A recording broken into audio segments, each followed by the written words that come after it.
그때 너가 말해준 주식 있잖아, 많이 올랐어, 고마워. 해서 내가 아직도 갖고 있었어? 라고 하니까 이제 알게 되는 거죠. 아, 내 귀에 이 주식이 좋다라고 들릴 때쯤이면은 주가가 거의 꼭대기에 있을 때 들려오는 거구나. 한 설문조사가 있었는데요. 아이들의 이제 금융 이해도를 보고서 이제 가장 점수가 높았던 그룹이 있고 중간이 있었고 그 다음이 있었어요. 제일 높았던 그룹은 뭐냐면 용돈에 대해서 많은 분들이 고민하는데 얼마가 제일 적당하느냐라는 건데, 저는 용돈의 액수가 중요하지 않다라고 봅니다. 용돈을 왜 주는 것인가에 대해서 명확히 아이들이 알게 하고 주는 게 제일 중요하다고 봐요. 한 설문조사가 있었는데요.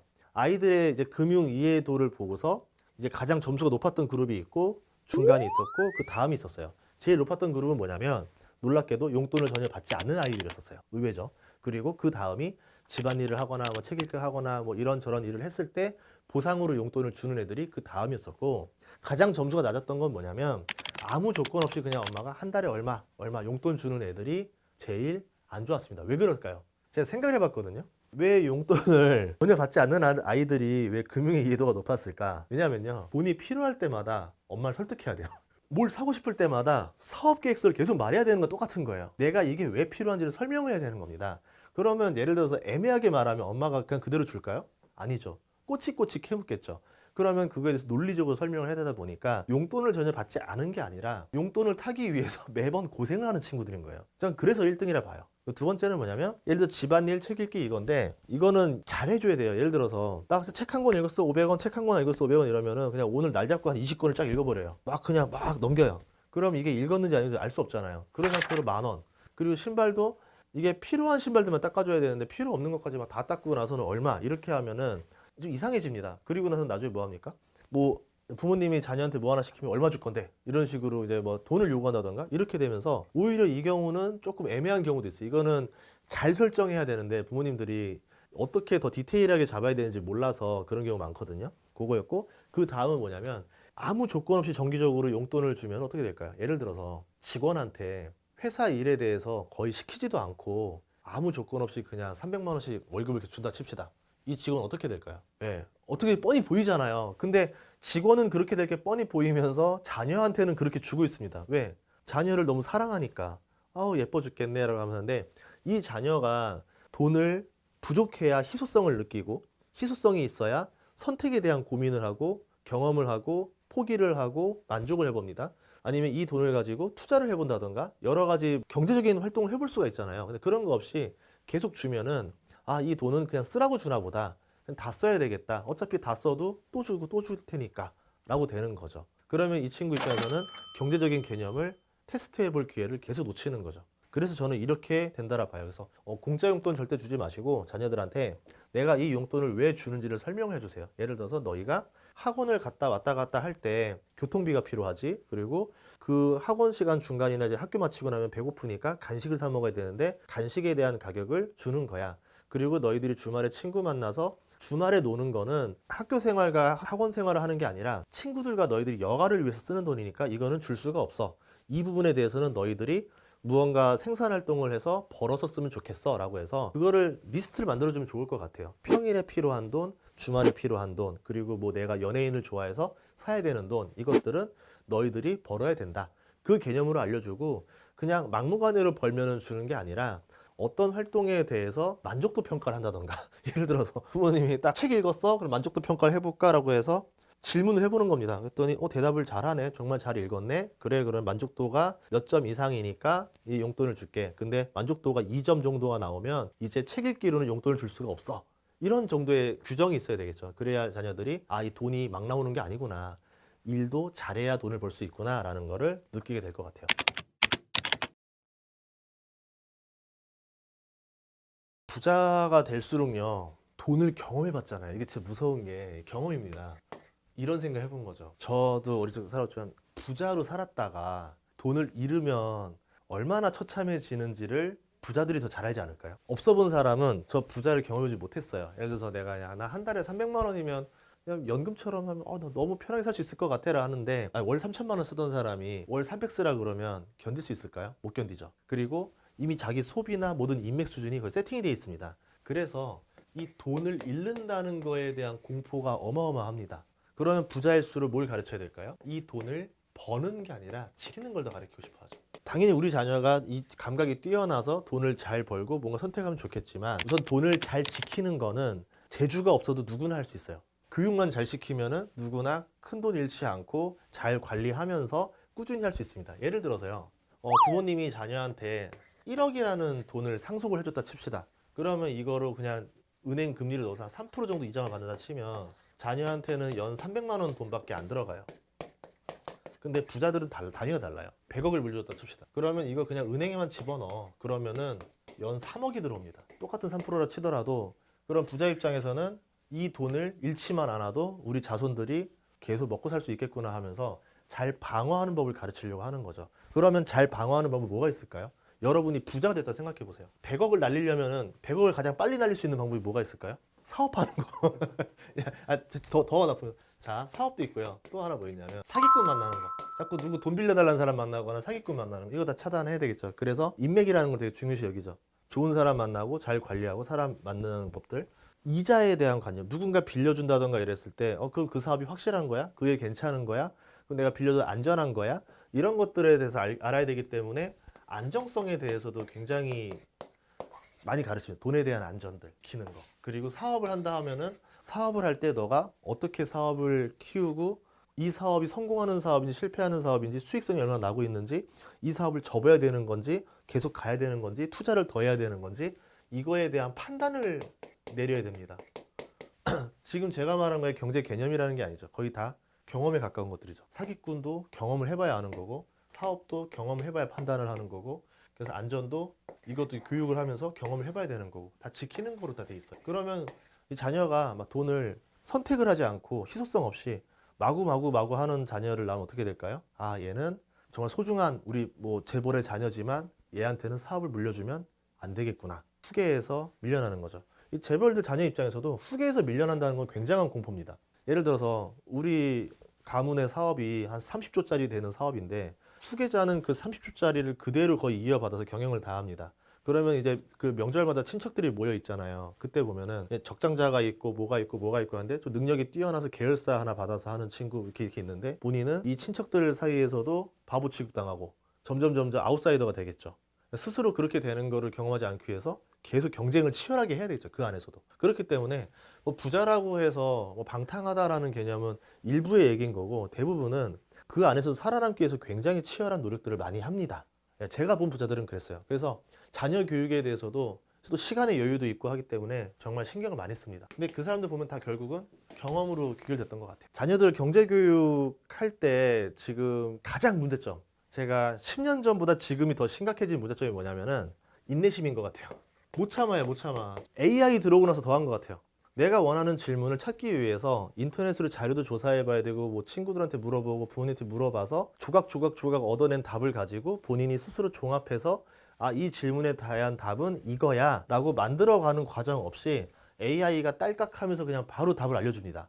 이 과정에서 사람들은 인내심을 계속 잃어버려요. 이 인내심을 잃어버린 과정에서 어떤 결과가 나올 거냐. 돈이라는 건요, 아까 말한 대로 돈이라는 개념에는 이 곱하기 시간이라는 개념이 같이 있습니다. 돈이 시간이 지날수록 이자가 이자를 낳으면서 복리로 계속 불어나가는 개념이잖아요. 그러면 이런 게 있었죠. 예전에 마시멜로 실험에서 보면은 지금 당장 이 마시멜로 하나를 먹을래? 아니면 뭐 15분 있다가 좀 참고 나서 마시멜로 2개를 먹을래? 라고 하는데 많은 아이들이 1개를 당장 택합니다. 인내심이 없는 거죠. 아, 이거 2개 주는 거 맞아? 의심가는데 당장 하나 먹고 봐야지 하면서 집는 거죠. 근데 예전에 보면 저희도 보면 이제 가난했던 시절 생각해 보면은 2개에 대한 기대감이 없어요. 당장 내가 눈에 보일 때 안 먹으면 다시는 못 먹을 수 있다라는 공포가 있어요. 그래서 이 가난했었던 경험을 가지고 이제 바로 성인이 됐을 때 어떻었냐면은 아, 이 돈을 벌면 바로 다 써야 된다. 예, 눈에 볼 때 바로 쓰면, 그러니까 이런 말을 하죠. 야, 쓰는 게 남는 거야. 안 그러면 너 이상한데 돈 다 잃으니까 생기자마자 바로바로 써. 이런 주의가 만연했었어요. 마시멜로에서 하나를 당장 택하는 선택을 많이 했었습니다. 근데 15분만 기다리면 2개가 될 거야 라고 하려면은 경험이 있어야 되겠죠. 내가 경험해 보니까 진짜로 2개 주더라. 그럼 15분 참아야 되겠죠. 근데 부자들은 이런 경험을 해봤습니다. 그리고 이 하나에 대해서 충분히 기다릴 수 있는 여유가 있어요. 주식도 마찬가지로 시간이 없는 사람들은 무리하게 하다가 돈을 날립니다. 그런데 시간에 여유가 있는 사람들은 정말 천천히 기다리고 묻어둬요. 제가 어제 친구한테 전화 받았는데 유명한 유튜버예요. 전화 오더니 뭐 다른 일 때문에 전화하다가 야 그때 너가 말해준 주식 있잖아 많이 올랐어 고마워. 해서 내가 주식을 말한 적이 있었어? 했거든요. 그랬더니 그 주식 있잖아 근데 1년 전에 그 주식 말했잖아요. 아 맞다 1년 전에 그 말 했었지? 아직도 갖고 있었어? 라고 하니까 갖고 있더라고요. 그 친구 원래 부자예요. 땅 부자예요. 그래서 그냥 나는 그냥 너가 알려준 거 사서 그냥 기다렸는데 주가가 막 내려갔다가 나중에 다시 올라가지고 한 40%인가 50% 벌었다고 고맙다고 밥 사겠다 전화 온 거예요. 그 친구가 벌은 이유는 기다렸기 때문에 가능한 겁니다. 좋은 주식을 오를 때까지 기다릴 수 있는 인내심이 있으니까 벌었던 거죠. 그러면 마시멜로의 교훈은 인내심인 거죠. 좋은 걸 발견해도 못 참고 바로 팔거나 당장 내가 소비를 해야 되는 사람이 있는 반면에 내가 좋은 거를 가지고 그 더 나은 결과, 미래를 계산하고 그때까지 인내심을 가지고 시간을 두고 좋은 가격에 팔거나 복리를 불려나갈 수 있는 그 인내심을 마시멜로 이야기라고 하는 겁니다. 그럼 자녀들한테 마시멜로 이야기를 그냥 읽어줄 게 아니라 이런 경험을 한번 좀 체험하게 해봐야 되겠죠. 그렇게 하려면 제일 좋은 게 주식 투자인 것 같아요. 부동산은 너무 오래 걸리고 자녀 입장에서도 좀 그러니까 주식을 사서 너희가 한번 좀 기다려봐. 좋은 주식을 사서 1년 뒤에 보자, 2년 뒤에 보자라고 하면은 자녀 입장에서는 내가 받았던 세뱃돈이 분명히 20만 원이었는데 1년 지나니까 주가가 올라서 40만 원이 돼 있더라. 그럼 자녀가 그 경험을 하고 나면 다음번에 세뱃돈 어떻게 할까요? 바로 쓸까요? 안 쓰고 더 좋은 주식을 사려고 공부를 하겠죠. 그래서 저는 어떻게 했냐면 주식을 사려면 이제 애들한테 항상 과제를 해줬어요. 그 기업이 뭘 파는 회사인지 나한테 설명해라. 예를 들어서 애플을 사겠대요. 뭐 하는 회사인데 아이폰을 팔아요. 근데 왜 사려고 하는 건데 했더니 아이폰 16이 새로 나옵니다. 뭐 이런 식으로 설명을 하면은 아 그래? 오케이 그걸 사보자 이렇게 했거든요. 그럼 자녀들이 그런 관점으로 하게 되면은 내 생활 주변에 뭘 팔고 있는지를 알게 되면서 기업에 대한 공부도 하나씩 하나씩 되는 거죠. 이게 자연스러운 경제 공부죠. 이런 식으로 시켰으면 좋을 것 같아요. 줘야죠. 만져봐야죠. 그 사이버 머니와 그 실제 머니 다릅니다. 저도 예전에 대학교 때인데요. 진짜 돈을 많이 벌어봤는데 막상 ATM기를 인출해 본 적이 별로 없었던 거예요. 그러다가 이사 때문에 1,000만 원을 들고 다녀야 되는 적이 있었는데 1,000만 원을 여기다 주머니에다 딱딱 넣고 돌아다니니까 세상 모든 사람들이 나를 표적으로 보는 거 아닌가 이러면서 이제 무섭더라고요. 그 경험을 해볼 수 없잖아요. 이거 뭐지? 은행 어플에 있는 돈은 안전하다 생각하는데 그거를 찾아서 만져보고 경험하는 거예요. 그러니까 이 경험이라는 게 중요한 게 지식으로 알고 있는 경험이 있고 눈으로 보는 시각적인 경험, 촉각적인 경험 다 이런 게 여러 가지가 있거든요. 오감으로 기억하면은 기억이 더 오래 올라갑니다. 그래서 자녀들 뭐 오감놀이 같은 거 많이 시키잖아요. 그것처럼 돈도 마찬가지로 이 돈을 눈으로 봤을 때 아 이거구나 만져보고 이걸 써봤을 때 아 이 정도의 돈을 쓰려면 이만큼을 써야 되는 거구나 이 경험이 있어야 아이들이 돈에 대한 감각이 생기는 거죠. 진짜 실물 감각도 필요하다 봐요. 잃었어. 그 잃은 걸 경험해 봐야죠. 예. 그러면 이제 그런 거죠. 저는 돈을 잃어보는 거는 어릴 때 빨리 잃는 게 좋다 생각해요. 빨리 잃어봐야 왜 잃었지를 공부하게 됩니다. 제가 예전에 주식 천 얘기 한번 해드리자면은 펜틱이라는 회사가 부도난다 할 때 그럴 리 없어. 그렇게 스카이 핸드폰 있었던 시절이니까 우리나라 3대 휴대폰 회사인데 망할 수 없다 생각해가지고 투자를 해봤어요. 일주일 만에 2배 벌었습니다. 주식의 주자도 모르는 사람이 일주일 만에 2배를 버니까 어떤 일이 벌어지냐면 나는 주식의 신이야. 일주일 만에 갑자기 본인이 21살짜리 남자애가 갑자기 내가 주식의 신이라고 막 뽕에 차게 됩니다. 그 다음에 어떻게 하냐면 더 큰 돈을 넣었죠. 그리고 펜텍이 상폐당했습니다. 그리고 나서부터 내가 뭐가 잘못인가 했더니 거기가 분식회계 장난을 쳤더라고요. 스마트폰 150만 원짜리 뭐 이런 거 있다 하는데 박스만 갖다 놓은 거예요. 그리고 재고 자산은 엄청나게 많다 부풀려가지고 회계 장난을 쳤던 걸 보고 나서 그러면 내가 회계 공부를 해야 되겠구나. 그래서 회계 공부를 해서 그때부터 회계 베이스로 주식 투자를 했었던 거예요. 그러니까 자기가 잃어보고 나서 반성을 해야 되는 거예요. 잃는 거는 나쁘지 않아요. 왜 잃었는지 경험해보자. 그럼 너가 삼성전자로 돈을 잃었어요. 그러면 왜 삼성전자를 사서 돈을 잃었을까라고 한 다음에 그 차트를 보여주세요. 아마도 그 가장 꼭대기 지점에서 샀을 확률이 제일 높습니다. 왜 너가 이 지점에서 갑자기 저 주식을 사고 싶다는 마음이 들었어? 라고 물어보세요. 주변에서 삼성전자 하니까 좋다고 해서 샀어요 라고 하는데 이제 알게 되는 거죠. 내 귀에 이 주식이 좋다라고 들릴 때쯤이면은 주가가 거의 꼭대기에 있을 때 들려오는 거구나. 그럼 다음번엔 투자 어떻게 할래? 또 누군가가 이거 좋아요 라고 귀에 들릴 때 그때 살래? 아니면은 들리지 않을 때 살래? 들리지 않을 때 살고 반대로 남들이 좋다라고 할 때 그때 파는 게 좋을 것 같아요 라는 경험을 한번 해보게 되겠죠. 그 경험이 저는 세뱃돈보다 훨씬 더 소중할 거라 봐요. 이거 하나만 해도 굉장히 큰일인데 그 교과서에 용돈 수업만 한 단원이에요. 몇 주짜리 수업이에요. 이거를 경험해보고 바뀔 수 있게 하는 건데 그러니까 이 용돈을 설정하는 과정부터 주는 과정, 관리하는 과정 여기에 부모님도 많은 노력이 들어가야 된다는 거죠. 그렇게 해야지만 바뀌는 거지 단순히 그냥 한 번 딱 정하고 편하게 딱딱딱 주면은 당연히 교육이 나올 수가 없죠. 교육이라는 게요. 예전에 그런 말을 했어요. 한 아이를 기르기 위해서 온 마을이 참여해야 된다. 그런 말이 있는 것처럼 이 자녀가 경제관념을 올바르게 알기 위해서는 부모님이 정말 계속 지속적인 관심을 계속 줘야 됩니다. 경제교육에서 제일 중요한 거는 희소성과 선택이다.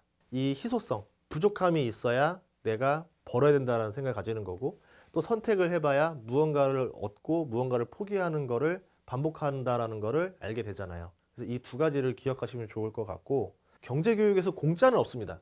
근데 자녀들에게 공짜로 무언가를 주면서 경제교육을 시키려고 하면 당연히 경제교육이 일어나지 않겠죠. 경제교육의 개념을 이해하려면 생산과 소비라는 개념을 꼭 같이 동시에 줘서 밸런스를 맞추세요. 그래야지 아이들에게 올바른 경제교육이 될 수 있습니다.